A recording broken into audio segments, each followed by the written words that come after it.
Today we're talking the Mark V Supra with Hanson and why all of you who hate it have it wrong.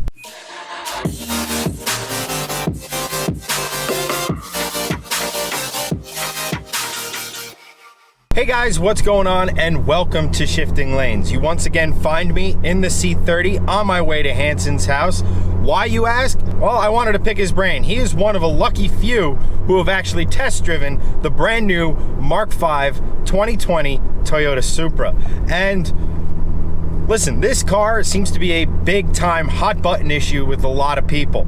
Some people love it. A lot of people take a big time exception to the fact that it's got BMW bits in it. And well, Hanson's driven it. He's gonna give us the rundown on the car. Is it good? Is it bad? Is it a BMW in Toyota's clothing, as many of you call it? So I'm gonna hit the road and go find out.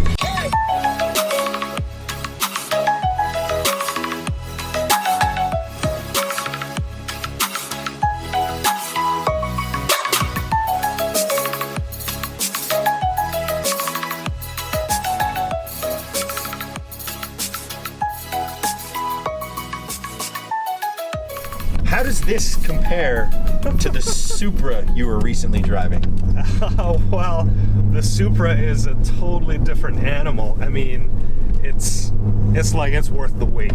Like 21 years it hasn't been on sale in the States, and it's finally back, and it's worth the wait because it's like, in my opinion, in stock form, it's way better than the Mark IV Supra.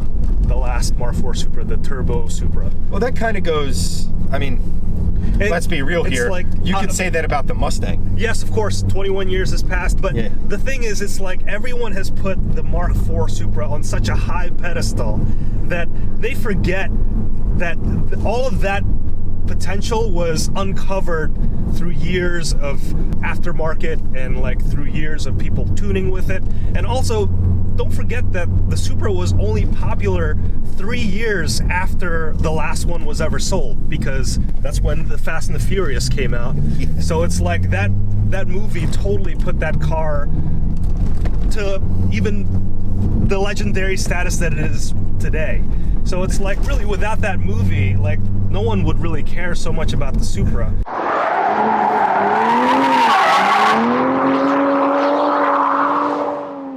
Let's talk about stock performance real quick, because again, yeah, 21 years has passed, and you know, the Mark IV Supra was just, or the Mark V Supra was just independently tested by Car and Driver, and their 0 to 60 time was 3.8 seconds.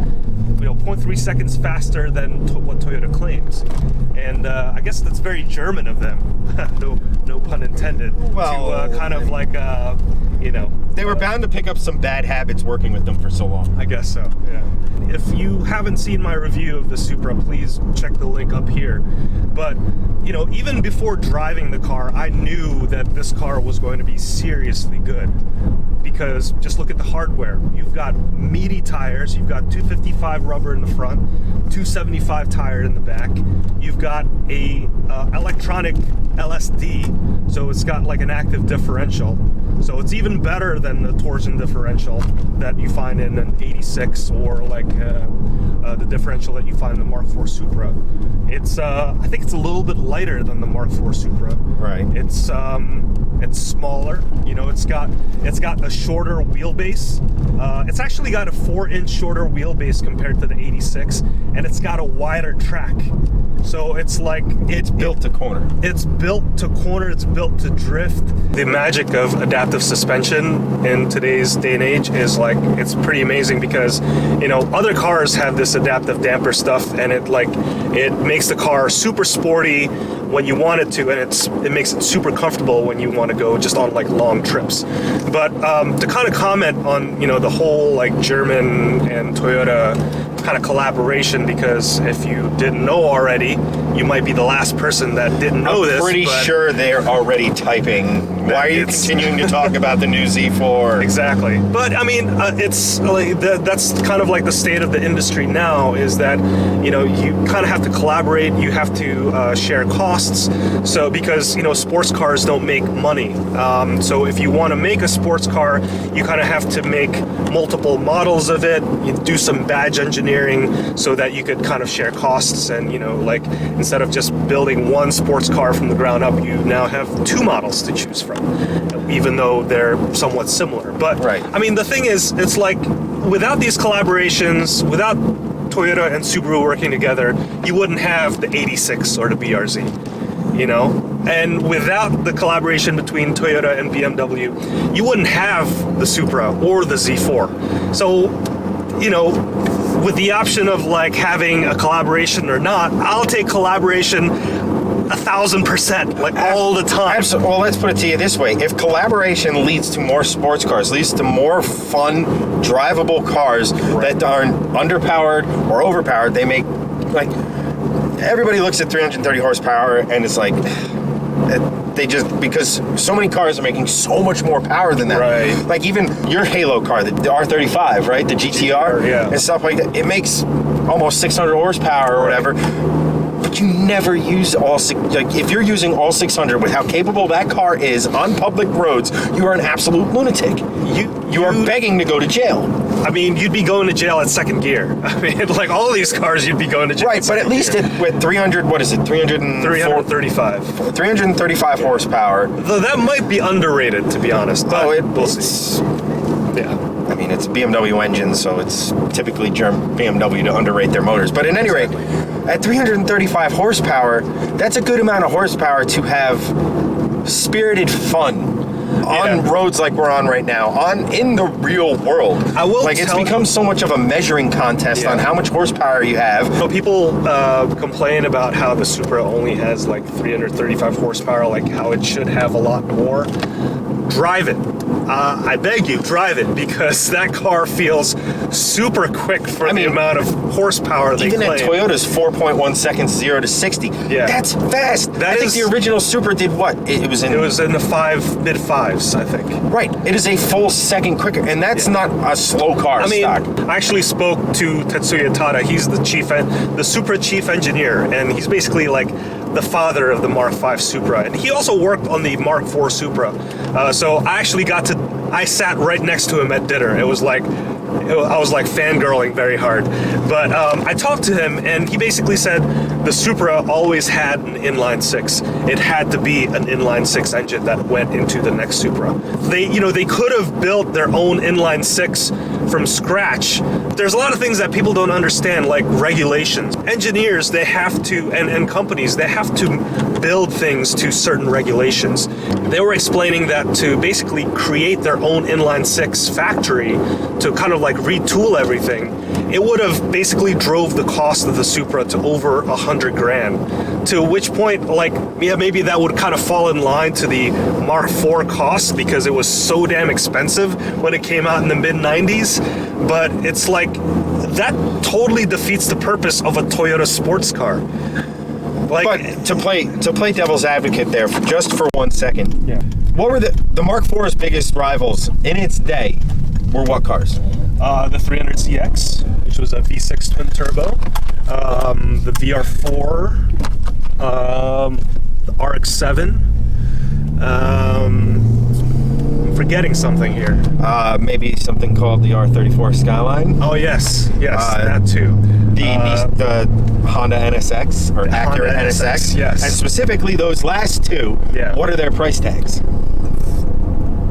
In the mid 90s, I don't remember, but today it's ridiculously expensive. But my point is, it would have fallen in line with what Toyota's competitors have been doing. Yeah. Now, whether that's the right thing or the wrong thing to do is here. But I'm just saying that would have brought the Supra into kind of the JDM greats revival.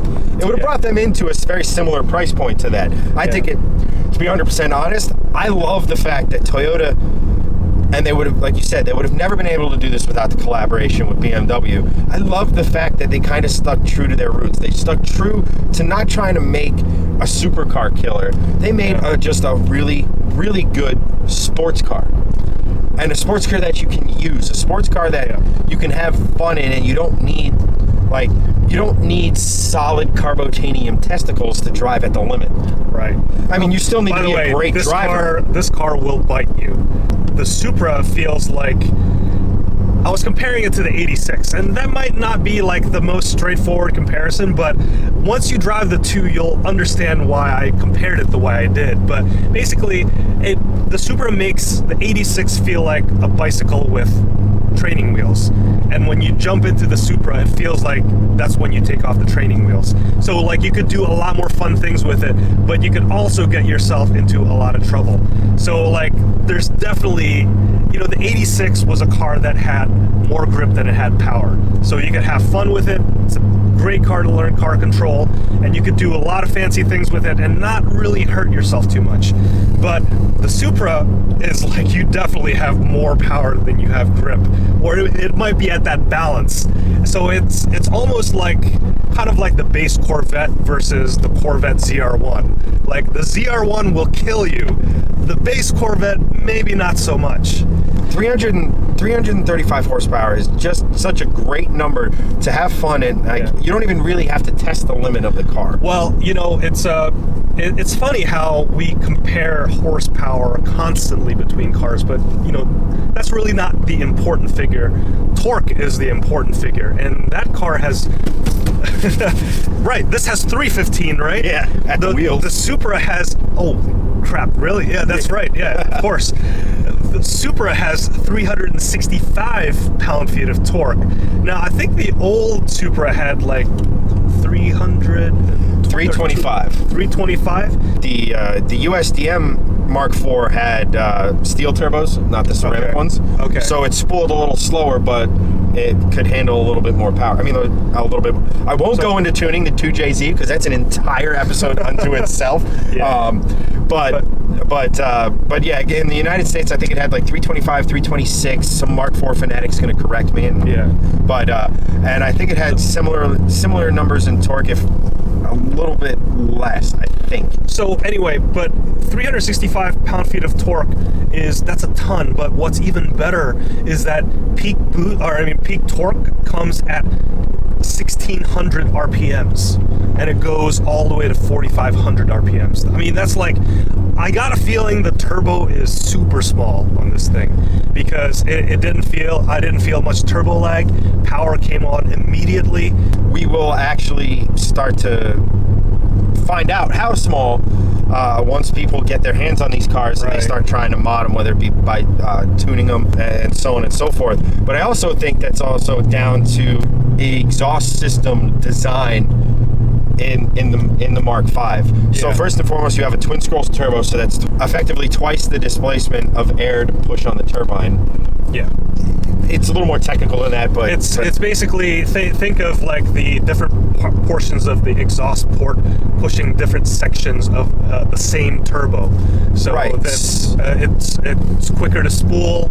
I think it's thermally, it's more efficient. I'm not really sure, but it's you know, you have one turbo, but boost comes on more quickly and more efficient. And also the exhaust manifold or turbo manifold or whatever nomenclature you actually want to use to describe it is actually very intelligently designed, and and the twin scroll allows for this. You have 2 3-into-1 collectors that go to each side of the twin scroll, and what that does is it allows air to flow way more efficiently than a single outlet, because you don't with a straight 6 engine, they have to come from a pretty far distance, and by the time they get to the merge, unless you put that merge somewhere by the rear diff, I'm exaggerating, of course, but that merge, they're actually competing against one another. So the air is actually kind of slowing down, creating more turbulence. So by the time it gets into the turbo, it's not creating as much force on the turbine wheel, on the compressor wheel, I should say, as the twin scroll design is. So it's all this intelligent, modern technology, modern design. It's the same thing that they did on the 2J by introducing 2 small turbos. You know, it's basically... that was their way around it. Now, I know everyone's getting monster power from the single turbos, but that's also with matched turbo manifolds. Basically, think of matched headers for maximum horsepower in an N8 car. A matched turbo, so all the runners are the same length. So by the time they get to the merge, they do it. The reason they don't do it on OEM cars is that's a highly expensive process to do. That's a lot of piping, yeah. Yeah. Time will tell whether the Mark V Supra is going to be better than the Mark IV Supra. It's about your taste. To be 100% honest, like, better is such a subjective word that... Yeah. I mean, like, people will say, like, well, the Mark IV Supra can make thousands of horsepower without ever having to, like, replace the internals. And that's true, but what company still makes a cast iron engine in 2020? Like, right, well, that is the biggest problem with the 2J, is that it's ridiculously heavy in comparison. Right. Think of it this way: a 2JZ is 3 liters in displacement. Mm-hmm. An LS3, for example, twice the displacement, significantly lighter. Yeah. Like, just wrap your head around that for a second. I'm not taking anything away from the 2J. I love the 2J. Mark my words, at some point I will have a 2J in my life, or a 1J, depending on where I'm at. How about 2 1Js? There's a guy who actually made a V12 out of 2 1Js. Nice. Did he call it a 2JZ?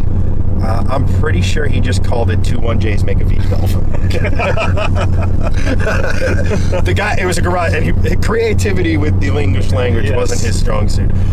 58 is the new motor. Right. I believe that's cast aluminum, right? It's aluminum, and it's closed deck. It's a closed deck, and it's not sleeved. They actually spray this, whatever Some sort of a liner. Yeah, like a liner on the inside, so to reduce friction. The thing of it is that the people who love the Mark IV and are building the Mark IVs and have a passion for the Mark IVs, that's their favorite generation of the Supra. Yeah. It's just like a lot of people. Like, I could sit here and ask you what your favorite generation of the GTR is. Mm-hmm. Now, I'm almost positive I would disagree with you. And that's the thing. It's all subjective. What your favorite one is. Yeah. If you were to ask me what my favorite generation Mustang, it'd be completely different. So, better isn't always better, if you know what I mean. Yeah. So the Mark V is more comfortable. It has more tech. It has a better interior. It has a better infotainment system. Right. It's just a better, if you were to look at it in a vacuum and aliens from space were to look at it, it would be obviously the better car. Yeah. However, there's a march of technology, like you mentioned earlier. But at any rate, I think having the Mark V Supra in our lives as something that is maybe not obtainable to the everyman, but to that class just above, to where the cars that are $100,000, $75,000 aren't attainable. This is an obtainable sports car. It probably punches way above its weight. Yeah. It's laden with tech. We wouldn't have this car without the collaboration, and therefore, like you said before, you shouldn't hate on it. And the Mark IV guys, go try to find a Mark IV for $50,000. Given that it's going to be $50,000, it's still within attainable means for some people. It's great because it will be able to compete with, I think, the Cayman S. And that's really the reason why they built the Mark V Supra, was so that they could compete with Porsche. And again, these are Tata-san's words, not mine, but they wanted to build a sports car to compete with Porsche. So BMW wanted to compete with the Boxster, and Supra is going to compete with the Cayman S. So you have a car that competes with Cayman S's in autocross. That's right, the S60R, yeah. So in some form, that car will beat the Cayman S. I don't know what form it is. Probably in the form of a entirely different car. Who knows, that, or we could just disconnect 2 of the Cayman spark plugs. That sabotage. Might have to do, yeah. So I didn't really answer your question, whether this car, how this car compares to the Supra. Short answer, it doesn't. It doesn't. And maybe we should just leave it at that. No, I'm like, I can't even pretend to play the heel here, because number one, okay, I love my C30. I love this car. I love what it's afforded me the opportunity to do, such as stuff like the Dragon. Yeah. I love that, it got me back into wrenching on cars. I love how I got just all the stuff that kind of coincides with this car. Yeah. The thing I don't love and that I miss more than just about anything in the world, is rear-wheel drive. So just on that alone, the Supra wins. Yes, yeah. But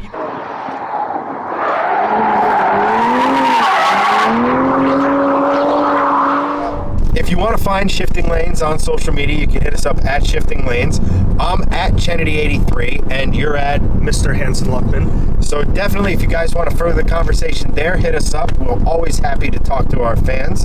And don't forget, I don't know if it's obscured by his hoodie.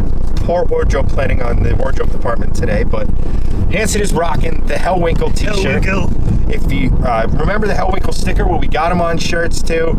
Go to our Teespring account down below, get yourself one. Any dollar we make from there goes right back into our channel, goes right back into creating content, goes right back into our project cars. So if you want to help us out and get some sweet swag, that's the place to do it. But I think for this one, I think we've talked enough. I think so.